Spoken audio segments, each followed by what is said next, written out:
विरोग में का कहतिया।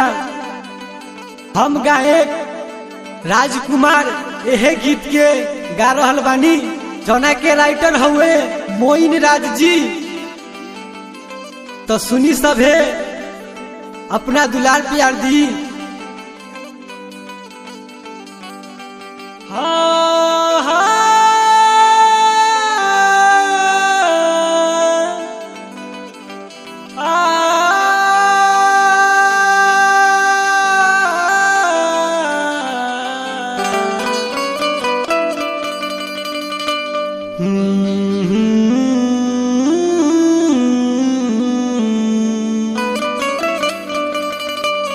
कि खनकता चूड़ी दूरी साहत नइखे बिंदिया बिंदिया कब अइबे पिया।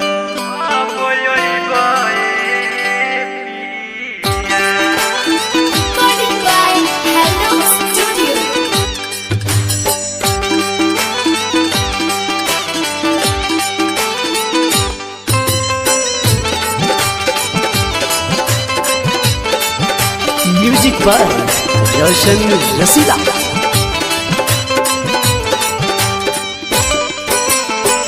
खनकता चूड़ी दूरी साहत नइखे बिंदिया कब अइबे पिया। खनकता चूड़ी दूरी साहत नइखे बिंदिया कब अइबे पिया। त धके रोइले तकिया कब अइबे पिया। त धके रोइले तकिया कब अइबे पिया। खनकता चूड़ी दूरी साहत नइखे बिंदिया कब अइबे पिया।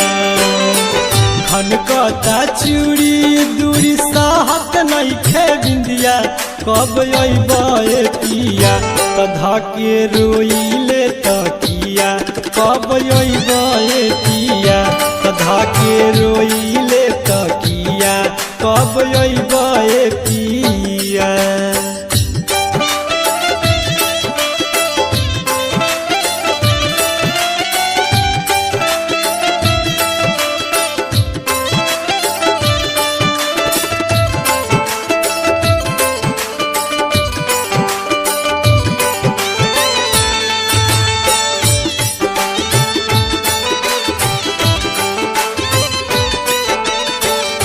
बिरह के चुटी हमरा कटता रे दे हमें कौन कमी बारे सैया हमरा सने हमें।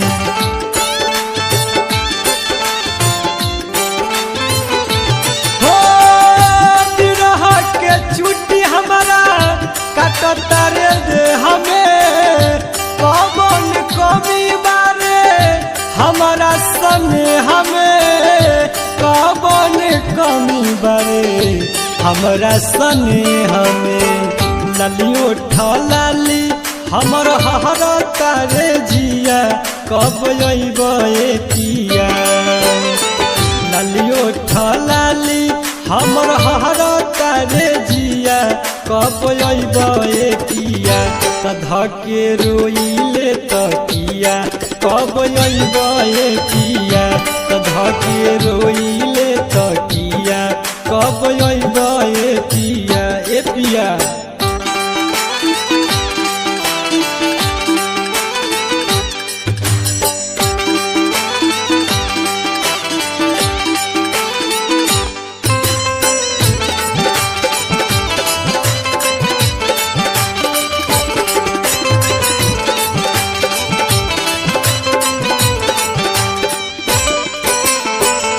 कबो न खियला हमरा लभ वाला पिजा।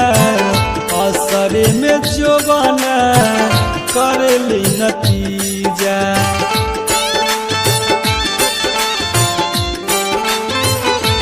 हो कबो न खियला हमरा लभ वाला पिजा।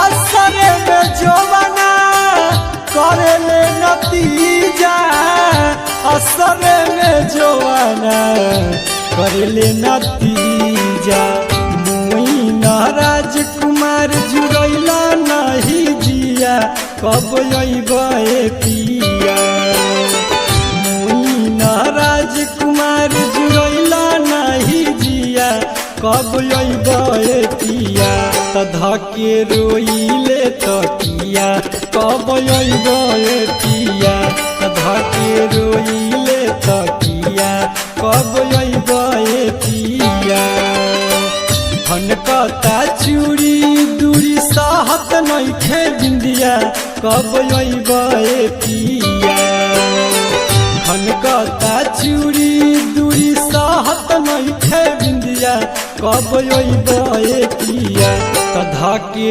रोइले तकिया कब अइबे पिया त धके रोइले तकिया कब अइबे